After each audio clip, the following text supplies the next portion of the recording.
대표님 안녕하세요. 안녕하세요. 네, 소개 좀 부탁드리겠습니다. 안녕하세요. 저는 포트폴리오 공유 서비스 쉐리어를 만들고 있는 박수호입니다. 저희 팀이 만들고 있는 쉐리어라고 하는 서비스이고요. 구직이나 취직이나 이직이 하고 싶을 때 포트폴리오를 내야 되는 경우에 포트폴리오 참고 자료를 같이 공유할 수 있는 웹사이트입니다. 저희 쉐리어가 이제 가장 전면에 내세우고 있는 부분은 나랑 가장 비슷한 직무나 연차나 산업에서 도메인에서 일하고 있는 사람의 포트폴리오를 가장 빨리 찾을 수 있다라고 하는 점이 저희 서비스가 내세우고 있는 점이고요. 보통 카이스트 나오면은 진로가 어떻게 되나요? 보통은 직장인이나 연구원으로 많이 갑니다. 네, 저 같은 경우는 좀 특이하게 창업 쪽에 관심이 있었기 때문에 다른 길을 선택했다라고 보시면 되겠고요. 고등학교 때 삶이 굉장히 모범생에 가까웠어요. 눈앞에 주어진 임무들을 완수해 나가는 그런 모범생의 삶을 살다가 내 삶에 대한 주체성이 없다는 거에 대한 회의감을 많이 느꼈어요, 고등학교 때. 카이스트에서는 산업공학이랑 경영학과 복수 전공이 있어요. 여러 가지 사업을 생각을 해오다가 그 중에 이제 하나 처음으로 시도를 제대로 해보게 된 케이스인데, 앞으로는 지금 하고 있는 이 쉐리어라고 하는 서비스의 경우에는 지속적으로 이제 현금을 창출할 수 있는 이제 수단으로 좀 삼고 여러 가지 다른 생각했던 아이디어들을 계속해서 연쇄적으로 창업을 해보고 싶어요. 창업하면서 자금을 어떻게 조달하셨나요?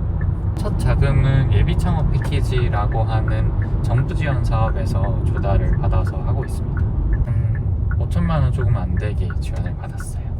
처음 런칭하기 위해서 필요한 어떤 재료들에 대한 수급 비용 이런 부분이나, 저희 팀 같은 경우에는 IT 서비스를 만드는 팀이다 보니까 협업 툴 같은 것들을 많이 쓰고 있습니다. 지금 그럼 프로젝트는 어떤 식으로 운영이 되고 있나요? 현재는 이제 저를 비롯해서 이제 만드는 게 웹 서비스라서 웹 서비스를 만들어 본 분들, 흔히 프로젝트 매니저나 디자이너나 개발자분들이 같이 모여가지고 이뤄서 이제 프로젝트를 진행하고 있습니다. 창업을 하면서 가장 힘들었던 순간? 저희 팀 규모가 작기는 하지만 오히려 작기 때문에 의견 교환이 더욱더 많거든요. 이제 일을 해나가는 과정 중에서는 저보다 더 잘하는 분들의 의견을 제가 수용해야 되는 상황들이 이제 10번 중에 한 9번이 넘는 것 같아요. 그래서 그런 부분들을 거치면서 나의 생각을 많이 내려놓는 이제 경우가 많은데, 그런 부분들이 가장 좀 처음 창업하면서 힘들었던 부분이었던 것 같습니다.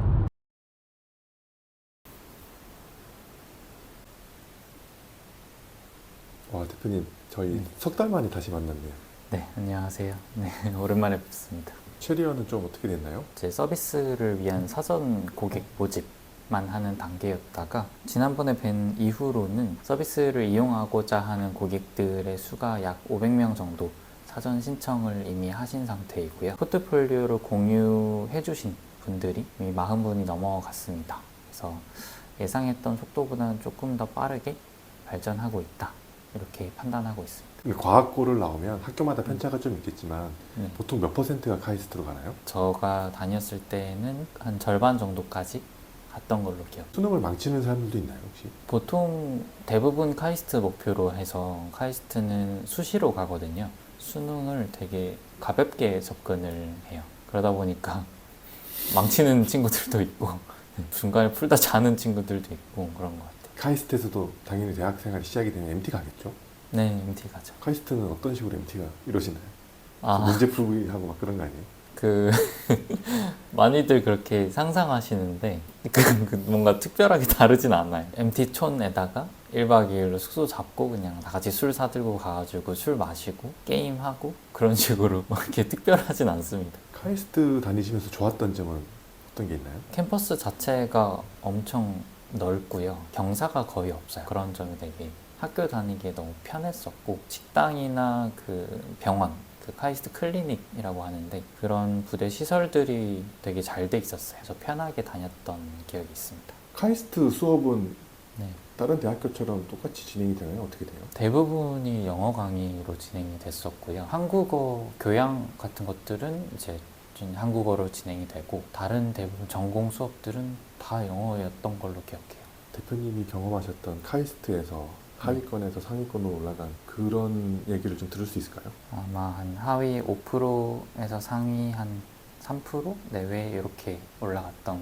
걸로 기억합니다. 매 학기마다 공과대학 학장님이 주시는 상이 있었는데 성적 기준으로 받는 상을 받았었습니다. 교수회관으로 상 받으러 오라고 했을 때 되게 기분 좋게 갔던 기억이 있습니다.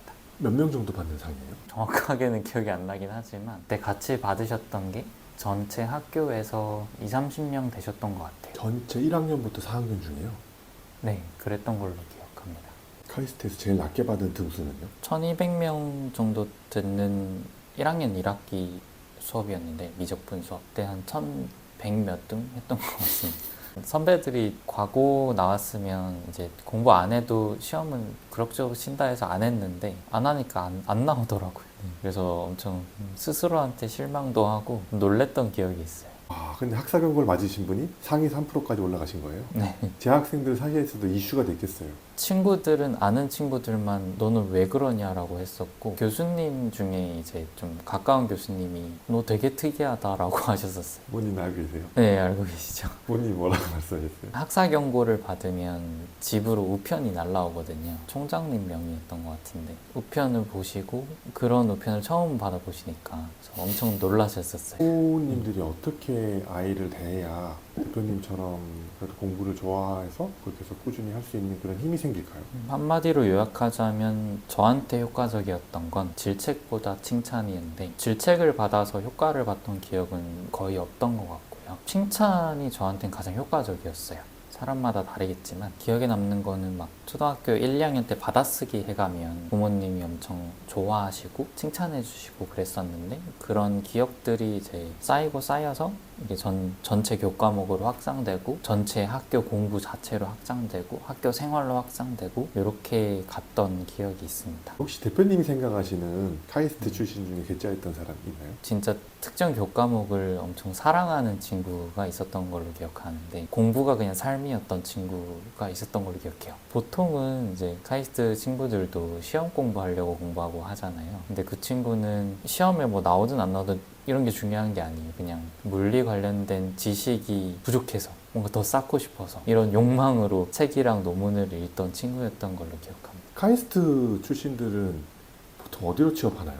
자기 전공을 살려서 대부분 가시는 것 같아요. 기계 쪽이다. 그러면 뭐 현대자동차 이런 곳으로도 가시는 것 같고 개발 쪽 하던 친구들은 게임사도 많이 가고요. 뭐 IT 기업들도 많이 가고 네이버나 카카오 같은 본인이 창업하고 싶어 하셨던 분들도 많고요. 다양한 것 같아요. 해외에 기업들 간다 하면 인텔이나 뭐 엔비디아나 이런 곳들 엔비디아 가신 분은 지금 주가가 엄청 올라가지고 행복하시겠죠? 대표님도 사람이시잖아요. 네. 공부가 하기 싫으실 때가 있으실 거잖아요. 그때 어떻게 극복하세요? 공부도 그렇고 뭐 하기 싫은 모든 거에 비슷한데 다른 사람들한테 공표를 먼저 합니다. 다이어트로 치자면 돈을 걸기도 했었어요. 내가 언제까지 요만큼 빼지 못하면 얼마를 이제 널 주겠다, 돈을 주겠다 뭐 이런 식의 방법을 썼었어요. 지금도 쓰고 있고. 인생에서 네.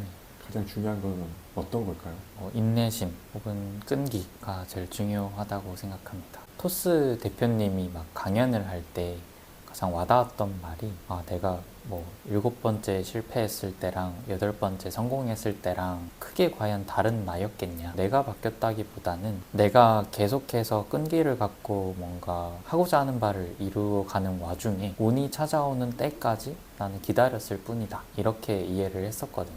그런 표현이 가장 기억에 남고 가장 공감이 많이 됐었어요. 그래서 그 끈기 혹은 뭐 인내심이라는 요 역량이 가장 필요한 역량이지 않을까라고 생각해요. 대표님은 지금 개발자들을 위한 어플리케이션을 만드셨는데요. 네네. GPT가 판을 치고 있는 이 소용돌이 속에서 어떻게 하면 살아남을 수 있는지 고민이 되게 많으실 것 같아요.